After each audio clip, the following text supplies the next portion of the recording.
बिस्मिल्लाहिर्रहमानिर्रहीम। Dear examiners, ये की आपके हाथों में है 2021-23 के सेशन की। और ये जो पेपर है जो आपके हाथों में है इस वक्त, आपने ये ख्याल रखना होता है कि जितना एक बच्चे ने लिखा है उसका फुल अवॉर्ड करें ना उसको। ये मिसाल के तौर पे अगर हम क्वेश्चन नंबर 2 से शुरू करते हैं, जो सेक्शन 1 है, डिस्क्रिप्टिव पार्ट जो है उसका, तो उसमें सॉरी आपने जो जो क्वेश्चन है वो क्या है, वो है जी, ये देखें, क्वेश्चन है कि differentiate osmoconformers from osmoregulators with example. ठीक है, अब इसका जवाब में आपने क्या देखना होता है कि आस्मो रेगुलेटर कौन से एनिमल्स होते हैं उनका बताना है। फिर आस्मो रेगुलेटर्स और उनकी एक एक एग्जांपल आपने बतानी है। अगर यानी स्टूडेंट ने बताई हुई है तो आपने उसके एक एक नंबर दे देना है। उसके बाद है कि ये रेक्टल ग्लैंड के बारे में क्वेश्चन है, व्हाट आर रेक्टल ग्लैंड्स। ठीक है, तो आपने क्या करना है मोहतरम एग्जामिनर, आपने रेक्टल ग्लैंड कौन से एनिमल्स में, कौन सी फिशेस में होता है वो अगर बताया हुआ है तो उसका एक नंबर देना है। और फिर उसका फंक्शन अगर बताया हुआ है तो उसका एक मार्क देना है आपने। ठीक है जी। उसके बाद है जो अडाप्टेशन प्लांट्स की जो बच्चों से पूछी गई हैं क्वेश्चन नंबर 3 में, तो आपने उनका जो हीट शॉक प्रोटीन्स हैं उनका अगर बच्चों ने बताया हुआ है तो आपने उसके 2 मार्क्स देने हैं। उसके बाद है जी हर्निएशन जो होती है, हर्निएटेड डिस्क, उसके बारे में जो प्रॉब्लम्स होते हैं वो अगर 2 प्रॉब्लम कोई से लिख दी हैं तो आपने 2 मार्क्स देने हैं। नेक्स्ट क्वेश्चन है question number 5, give problem of swelling of joints. तो उसके जो जॉइंट्स क्यों स्वेल हो जाते हैं अगर वो बताया हुआ है तो आपने उसके 2 मार्क्स दे देने हैं। उसके बाद है जी क्वेश्चन नंबर 6, वो है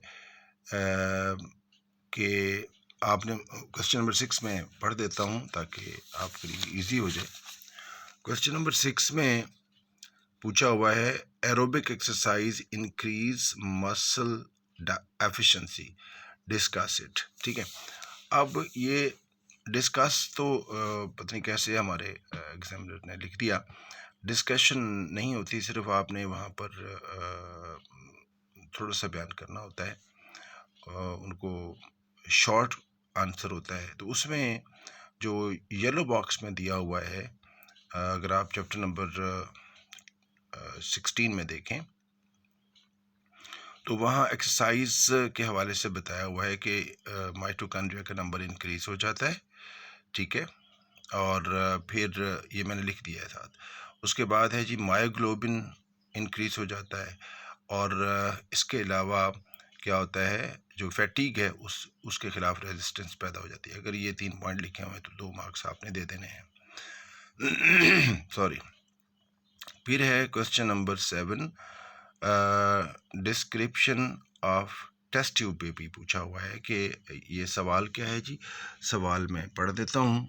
क्वेश्चन है parents which are unable for normal process of fertilization can be benefited by any method, discuss it। ठीक है जी। अच्छा, अगेन इसके डिस्कशन नहीं रिक्वायर्ड, बस आपने उसका बताना है कि टेस्ट ट्यूब बेबी जो होते हैं उसका जो मैकेनिज्म है वो आपने बताना है। ठीक है जी। फिर क्वेश्चन नंबर है 8, उसमें है बोरियल और अल्पाइन जो कोनिफेरस फॉरेस्ट होते हैं उनका डिफरेंस बताना है। उसमें आपको पता ही है कि अल्टीट्यूड का जिक्र करना है और लैटीट्यूड का जिक्र करना है, ठीक है। फिर है कि एक क्वेश्चन नंबर 8 देखें, थोड़ा सा ट्रिकी है वो। उसमें क्या है जी, क्वेश्चन नंबर 9 जो है वो उसको देखें आप कि how seedless fruit is produced in plants, comment on it, ठीक है। अब सीडलेस प्रोड्यूस कैसे किया जाता है पार्थिनोकार्पी के ज़रिए से, अगर वो बच्चों ने लिखा हुआ है तो आपने उसके मार्क्स दे देने हैं। फिर है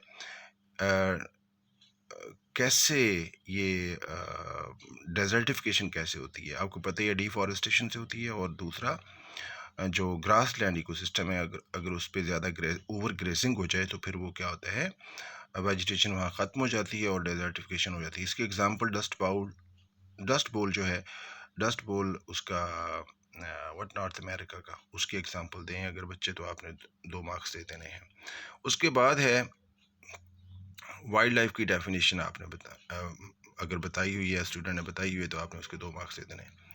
उसके बाद है 12वां क्वेश्चन है any two reasons of population increase in population explosion कैसे होता है, उसके अगर रीजंस बताई हुई हैं तो आपने उसके 2 मार्क्स दे देने हैं, ठीक है जी। उसके बाद क्वेश्चन नंबर 3 स्टार्ट होता है, उसके भी करने हैं एनी 8 जो आंसर्स हैं, शॉर्ट आंसर्स वो देने हैं। हार्मोन्स की पूछी हुई है पहले क्वेश्चन में, पहले पार्ट में हार्मोन की नेचर पूछी हुई है। वो अगर पेप्टाइड बताया हुआ है, अमाइनो एसिड बताया हुआ है, अमाइंस बताया हुआ है या लिपिड्स, 7 लिपिड बताया हुआ है तो उसमें आपने 2 मार्क्स दे देने हैं, ठीक है जी। उसके बाद है क्वेश्चन नंबर 3 का नेक्स्ट पार्ट है डिफरेंस बताने हैं। किस में डिफरेंस बताने हैं जी, डिफरेंस बताने हैं रिसेप्टर में और इफेक्टर में, ठीक है। इसकी सिंपली अगर बच्चों ने डेफिनेशन लिखी हुई है तो आपने उसके 2 मार्क्स दे देने हैं, ठीक है जी। उसके बाद है यूजेस, कमर्शियल यूजेस जो ऑक्सीजन्स के हैं, वो अगर 2 लिखे हुए हैं स्टूडेंट्स ने तो आपने 2 मार्क्स दे देने हैं। फिर है क्वेश्चन नंबर 4, क्वेश्चन नंबर 3 का पार्ट 4 है, वो है व्हाट, मैं पढ़ देता हूँ। इसमें लिखा हुआ है जी differentiate between gene and allele. Allele की और जीन की अगर डेफिनेशन लिख दी है स्टूडेंट ने तो बस आप उसके 2 मार्क्स दे दें, ठीक है जी। उसके बाद है क्वेश्चन नंबर 3 का पार्ट 5, उसमें व्हाट इज़ इनकम्प्लीट डोमिनेंस, ये आपने बताना है, स्टूडेंट ने बताना है, उसकी डेफिनेशन देनी है और 4 o'clock की एग्जांपल देनी है, ठीक है जी। छठा पार्ट है डेफिनेशन, अगर बच्चे ने डिफरेंशिएट करना है हेटेरोजाइगस और होमोजाइगस को तो इसके डिटेल में नहीं जाना, सिर्फ अगर उसने उसको डिफाइन किया हुआ है तो आप उसके 2 मार्क्स दे दें। 7वां है डेफिनेशन बतानी है बच्चे ने और एग्जांपल बतानी है, किसकी जी। 7वां है क्वेश्चन व्हाट, बायोटेक्नोलॉजी क्या होती है और उसका उसने बताना है, उसकी इम्पोर्टेंस बतानी है जी, ठीक है जी। अच्छा फिर है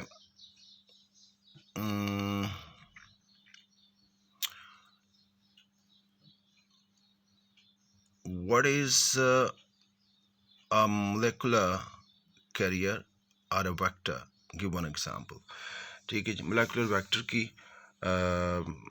अगर एग्जांपल बता देता है और वो क्या होते हैं बताया हुआ है तो आपने उसके 2 मार्क्स देने हैं। फिर है 9वां क्वेश्चन, उसमें है कि how hypercholesterolaemia can be cured by gene therapy. तो ये बायोटेक्नोलॉजी में से ये क्वेश्चन है, ठीक है। और उसका वही टेक्निक छोटी सी है, 2-3 लाइनों की, वो आपने अगर बताई हुई है तो उसके 2 मार्क्स आपने दे देने हैं, ठीक है। उसके बाद है जी नेक्स्ट पार्ट